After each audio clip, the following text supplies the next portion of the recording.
Le personnel infirmier joue un rôle important dans la prévention des infections.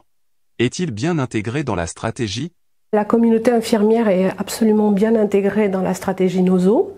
Il faut savoir que l'infirmière occupe une place essentielle dans la mise en œuvre de cette stratégie NOSO parce qu'elle prodigue des soins.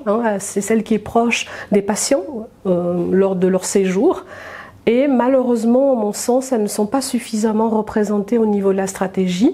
On a inclus les associations d'infirmières qui les représentent et cela aurait mérité en fait d'intégrer des personnes du terrain, que ce soit au niveau des cadres, au niveau des infirmières réellement qui exercent sur le terrain, pour pouvoir avoir leur avis, leur position, qu'elles puissent partager sur leurs forces et leurs faiblesses pour pouvoir mettre en place cette stratégie NOSO.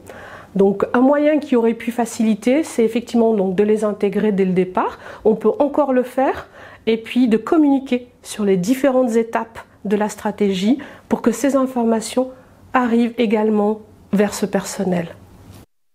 Comment mieux ancrer les connaissances PCI dans l'éducation et la formation?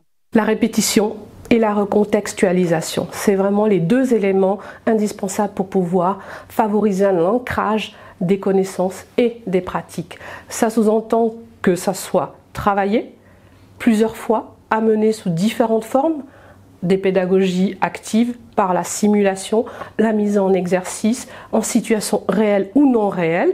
Et ça doit également être travaillé dès le début, dans la formation de base, dans le programme bachelor, notamment en soins infirmiers, et dans le cadre de la formation continue, par le biais de rappels réguliers et de mise en situation régulière également. On doit faciliter l'appropriation et la mise en place de ces stratégies, de ces mesures de prévention des infections pour que le professionnel soit dans une situation beaucoup plus confortable.